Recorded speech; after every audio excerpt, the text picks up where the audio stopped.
as he's aching to do. Black-red mid-range is not a misnomer. What's he got in his deck, dude? Well, we talked about this, actually. Jonathan and I hung out last night. He said he was working on a Rakdos deck.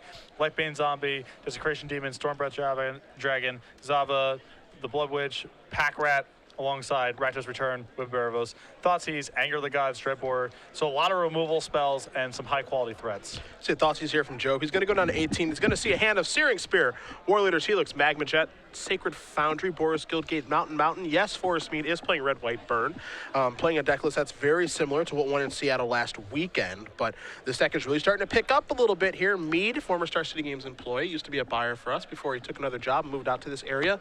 Same, him and Glenn Jones actually work together now. Yeah, they live in the Fullerton area. Yeah. So he is playing a burn-based deck. You see Thoughtseize is going to take care of Magma Jet. We're going to be underway here in round number 4 of 10. Mead will take a draw. It's a Boros Charm. There's a Boros Guildgate, pass the turn back. And I really like taking Magma Jet there, even though there's some more objectively powerful cards, because Forrest's hand isn't terribly good, and Jonathan does not want to allow him to scry. There's a copy of Blood Crypt coming to play tap.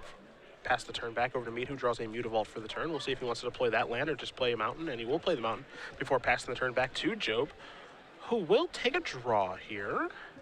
His copy of Desecration Demon. And we'll see what the follow-up is going to be. Well, Jonathan is all on high-quality cards. That's his entire deck here, basically. So getting one of his threats in play is going to be really good, particularly Desecration Demon, as the burn deck not really flush with answers. And you see another copy of Thoughtseize. Forrest points out exactly what he did draw for the turn. So we'll see what Job wants to take with his Thoughtseize. And it's funny, you know, even in matchups where you would assume Thoughtseize would be bad, like a burn-based strategy, Thoughtseize is still plenty good. Giving Jonathan having the information about what he has to play around and getting to take Forrest's highest quality cards, very valuable. Decisions for Joe. I mean, the goal here should be, I think, just to clear the way for Desecration Demon. Like that, whatever he needs to do that. Exactly. He's going to take War Leader's Helix just past the turn. So Boros Charm's going to go upstairs, going to knock Job down to 12. Mead will draw another copy of Boros Charm, play a Mutavault, pass the turn back. And Boros Charm here, just an excellent draw. Another Thoughtseize for Job. The third one, not as good as the first two. Yeah, it's hard to argue that the first two were even good. I mean, they were perfectly fine. So there's another copy of Boros Charm. It's going to go put Job down to 8. Looks like Mead drew an Ash Zealot for the turn, so he's going to play a Mountain. I mean, Ash Zealot can effectively be a burn spell here, as Forrest can sacrifice the Mutavault to tap down the demon if he was feeling so inclined. I'm just going to pass the turn back. So Zealot can, like, conceivably control the demon a little bit here, but at the same time, demon might just be stuck on defense now. It might not be allowed to attack. Yeah, and actually with Lightning Strike in hand, if I was in Forrest's seat, I think I would have taken that opportunity to sacrifice Mutavault and get in for 2 more damage, knocking Job down to 6. As with Lightning Strike in hand, that opens up a lot more outs. They draw another one. It's obviously game over. One of his other copy of War Leader's Helix, another copy of Boros Charm. As you mentioned, there are draws allow him to close the door immediately. Yeah, and Job is playing, you know, maybe Forrest doesn't exactly know what Job's doing, but he has mountains and swamps. It's realistic to assume that you're not going to get another shot to really attack with some of these smaller creatures. So Demon Trigger's put on the stack. Forrest says you can attack me if you want to. Job decides not to. Forrest just puts the old burn spell upstairs. There's a Chain to the Rocks. Off of the top. Never mind. Now Forrest is getting really paid off for his decision to hang back with that play last turn. Activate Mutavault in. You see Job has a Hero's Downfall in his hand, so he's going to have to kill something. What do you kill in this situation, the land or the Zealot? He's going to take care of the Mutavault here. It depends a lot on the removal suite. You know, if he's playing something like Ultimate Price, then he wants to leave Ash Zealot in play so he can then kill the Ash Zealot. It depends how the removal lines up. Okay. In the abstract, I usually like killing the creatures. Stormbreath Dragon here, as it requires more mana out of Forrest to do his thing. Job obviously can't afford to attack in this situation, so I don't think it would be. I think it would be very I don't think an attack is like ridiculous. It's certainly not good, but like if he feels like he needs to shorten the game, he can just attack you, push you to 16, go down to 1, and hope to fade a bunch of draw steps. Like it's not like just really clear cut and dry thing if he can't attack. Yeah, because it only changes if Forrest draws something that deals exactly 2 points of damage. So we're looking at Shock or Ash Zealot or Chandra's Phoenix. But Job certainly can't sit on his heels all day because Forrest has so many draws to kill him, so he's got to try to shorten the game. Yeah, I think it's a situation where Job needs him to just brick a bunch, which he obviously did that turn. So Job's going to go down to 1. Forrest is at 16. Job draws his card for the turn. It's a Blood Witch. Yeah, it's Xava Rakdos Blood Witch, which he obviously, well, I mean, he could unleash it and leave the dragon back on defense. So here is Xava. Really, really powerful underplayed card.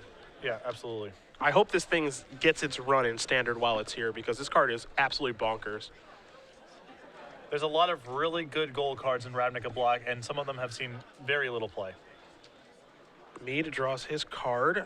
He drew a Chain to the Rocks. In we go. There's a Searing Blood. Yeah, first strike damage. So what happens there is, obviously Joe blocks, and then first strike damage resolves. Before regular damage happens, Searing Blood your guy, it's going to die because there's already 2 damage on it, and then 3 damage from Searing Blood will happen. So that's going to do it. Forrest Mead is going to win game number 1 here over Jonathan Job. And I, truthfully, you know, I really like that attack by Job with the Stormbreath Dragon on that turn because, again, sitting back is like this super, like, kind of cautious thing, but it's not a play that allows you to win the game. Yeah, and that's the goal. It looks weird on the surface. I understand it, but Jonathan there, time is not on his side. Forrest has so many draws that kill him. The best way to maximize his odds of winning that game are to hope that Forrest misses a draw step for 2 or 3 turns, and the fact that you win aggressive shortens the length of the game. We're taking the sideboards here. Job will be on the play for game number 2, and you've got that in front of you. 2 Inner World Connections, a Doomblade, a Rakdos Return, 3 Grey Merchants, some Duresses, some Slaughter Gains, kind of a mishmash of additional discard spells and additional removal. I would anticipate the Duresses are going to be coming in.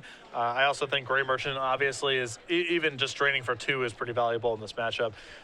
Job has a lot of cards that he could theoretically be cutting in this matchup. He has Lifebane Zombie, which is not his best here, and some, you know, he's got 2 copies of Read the Bones alongside his 4 Thought Seizes, so he's taxing his own life total a fair bit. So a lot of cards that Job could comfortably cut and upgrade with some removal spells and Duresses. Take a look at Mead's sideboard here. A Stormbreath Dragon, 1 copy of War Leader's Helix to go along with his 2 in his main deck. 4 Mizium Mortars, a Chain to the Rocks, 4 Fire Drink Crusader, and 4 copies of Skullcrack. Skullcrack, an easy one to come in here, of course. I think he can assume he's playing in some number of Grey Merchants. We know that number is not very high, but it's greater than 0, so you're going to want to bring those in. How do you feel about Fire Drink Crusader in this matchup, especially when you're on the draw? Well, I think that, you know, with Job, again, having black mana and red mana, you just had to assume he has access to a ton of removal. And so Fire Drink Crusader is unlikely to be very good. Also, he could have access to things like Mizium Mortars, for all you know. It could be some of his removal spells. And in that world, it's a disaster to have Fire Drink Crusader. So I think Forrest would be best served by just leaving those on the bench. And then, you know, the 1 Stormbreath Dragon, 1 War Leader's Helix, I think those cards are both fine. The Chain of the Rocks is okay. I think the only exciting card here is Skullcrack. Yeah.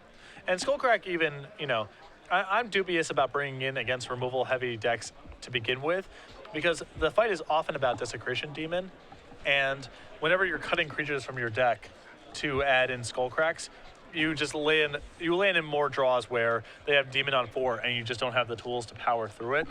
Now, Forrest is in a slightly different situation in that he has access to a card like Chain of the Rocks, gives him a nice, clean answer. So that makes Skullcrack a little bit more attractive, but I don't think it's a guarantee card that comes in here. One of checking in on Twitter here, again, at SCG Live, hashtag SCGLA. Danny West, who does our Commander videos with David McDarby. Both those players are here. Danny chiming in. For what it's worth, Forrest Mead is playing on camera right now, and I'm in love with him.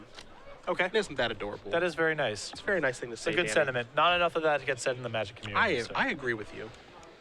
If you guys want to chime in on Twitter, Patrick and I can check your tweets all weekend long as we do make it through this Standard Open. Again, we were just around 700 players here this weekend in Los Angeles, so we appreciate everybody coming out, representing for the West Coast. I know we're not over here a ton, but when we do come, they come out in droves. Yeah, no, and LA's got a great scene for Magic and especially Legacy, so tomorrow will be a blast too.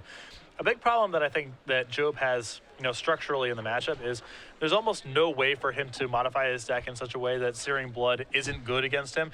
He has 4 Pack Rats, he has 4 Lifebane Zombies, and 4 Mutabolts, alongside actually Rakdos Key Rune as well. Okay. So even if you assume the Lifebane Zombies get cut in this world, he's still exposed pretty heavily to Searing Blood, alongside his 4 Thought Seizes and 2 Read the Bones. So he's doing a lot of damage to himself. There's no way realistically for him to sideboard out all of these cards. And Searing Blood could potentially be a big headache. It's about time Searing Blood got its time in the sun. When I saw that card previewed in a standard format that contained Mutavault, there's no doubt in my mind that it was eventually going to be a major impact constructed player. It's got to get some run. Yeah. It's just too good not to. Too good.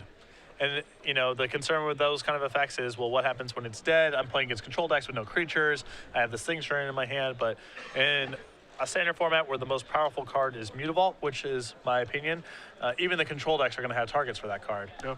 And when you're actually resolving it on spells your opponent had to spend mana on, the Ash Zealots and Elvish Mystics of the world, it is huge upside.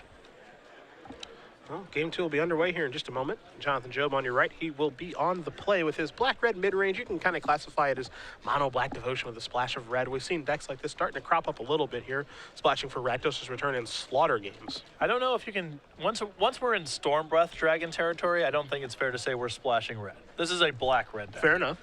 But yeah, at Grand Prix Buenos Aires, a mono-black devotion list splashing for Mizium Mortars, I would imagine, largely to shore up Blood Baron, and a couple other red cards performed quite well.